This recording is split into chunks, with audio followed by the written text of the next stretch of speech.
Blessings. Okay, today we're going to look at time signatures and rhythm.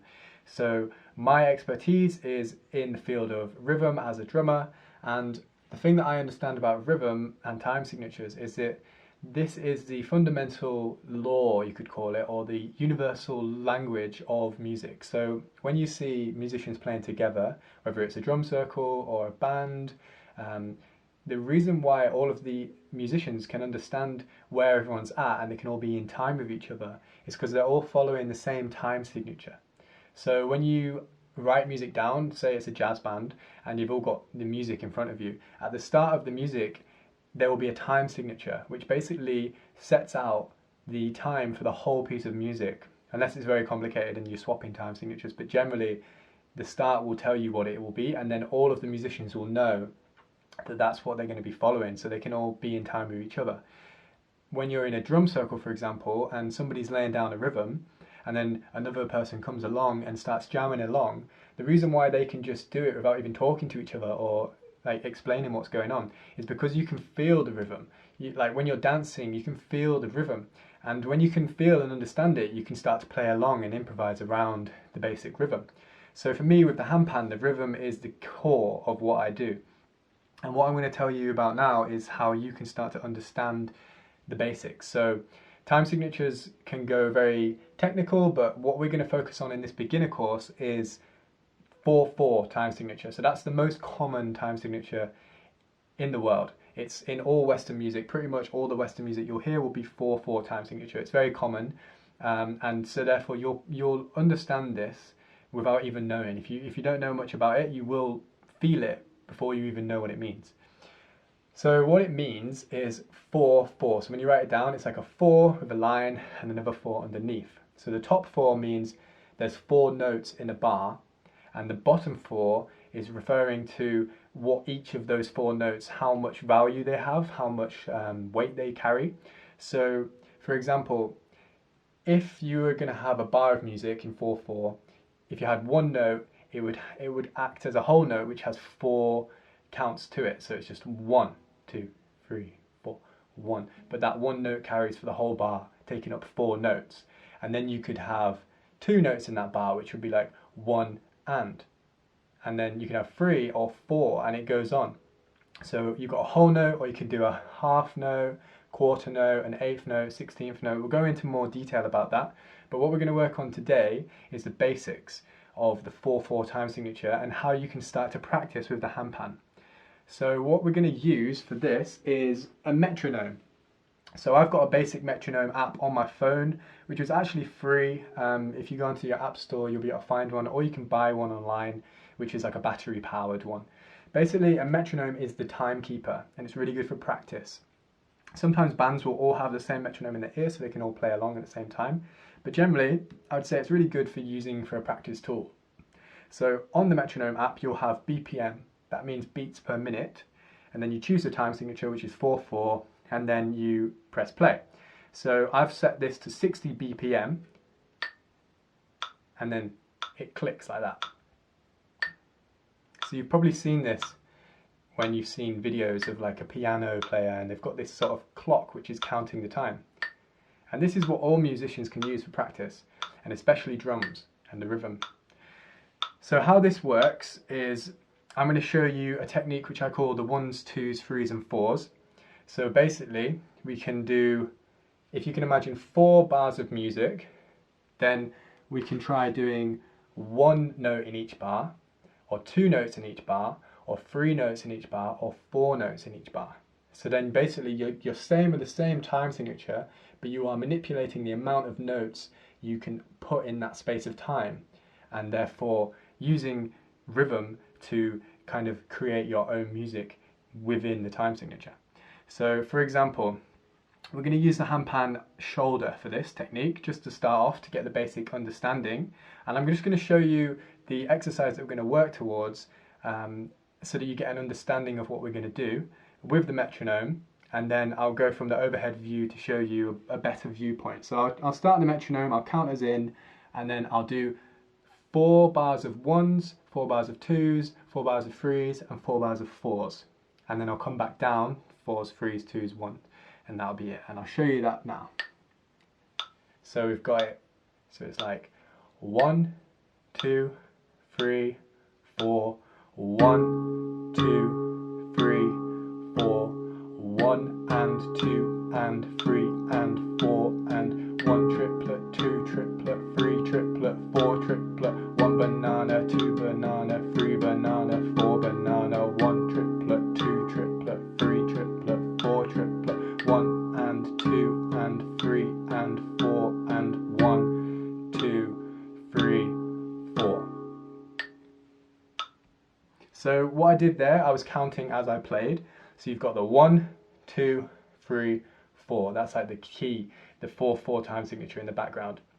And then when I'm doing two notes, I'm doing 1 and 2 and 3 and 4 and.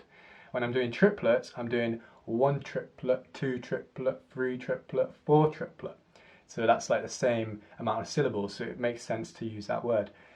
For the fours, I would use the word banana because it's easy. 1 banana, 2 banana, 3 banana, 4 banana. Or you could use 1E and a, 2E and a, 3E and a, 4E and a. But for now, I'd say bananas is really easy and good to go.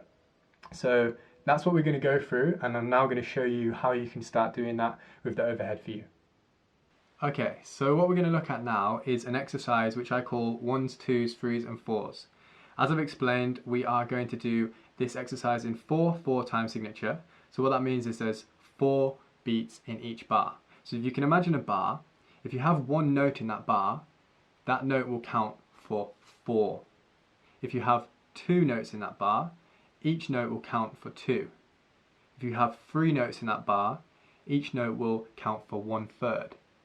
If you have 4 notes in that bar, each note will count for 1/4.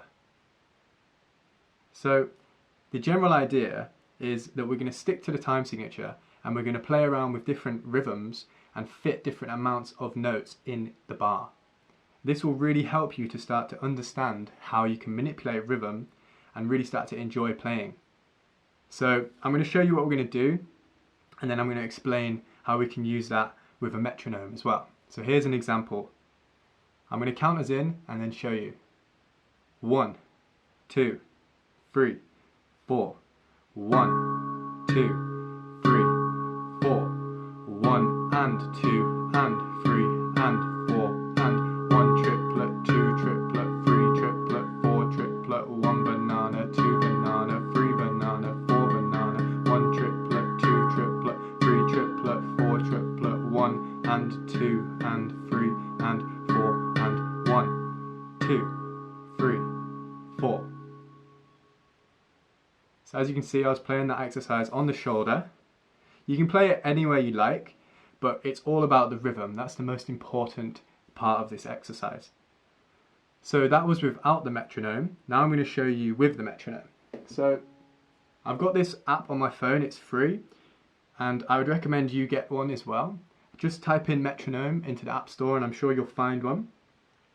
So I've set the time signature to 4/4, and you can then choose the BPM. BPM stands for beats per minute. So I've put this at 60 BPM. I would recommend that's a good speed to start, but you can change it, go down to 50 or 40 if you like, and then as you progress you can put the BPM up and it will help you to be on point with the rhythm as you learn to speed up. But at first I'd say do it slowly so that you can really perfect it. It's not really that important to go fast straight away. It's really important to get your timing on point. And the metronome is really going to help you develop your own sense of natural time.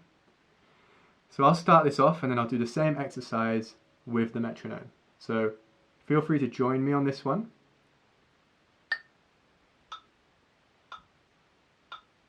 One, 2, 3, 4. 1, 2, 3, 4.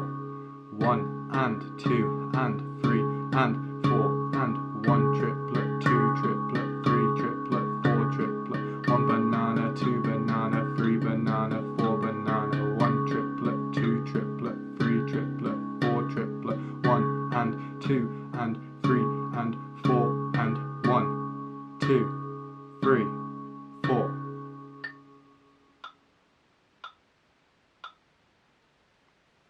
Okay, So the reason why the metronome is so important, especially for this exercise, is it will just really help you to stay in time and develop a really tight groove. The more you can practice this, the easier it will be later on to improvise and to create music for fun.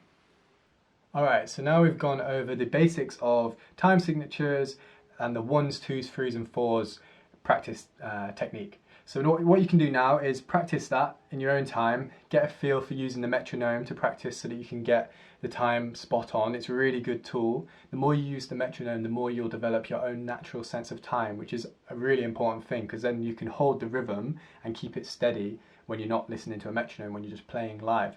And as a handpan player, you have the ability to play the melody and the rhythm and the whole composition by yourself as a solo musician. So to have like a solid sense of time is very important.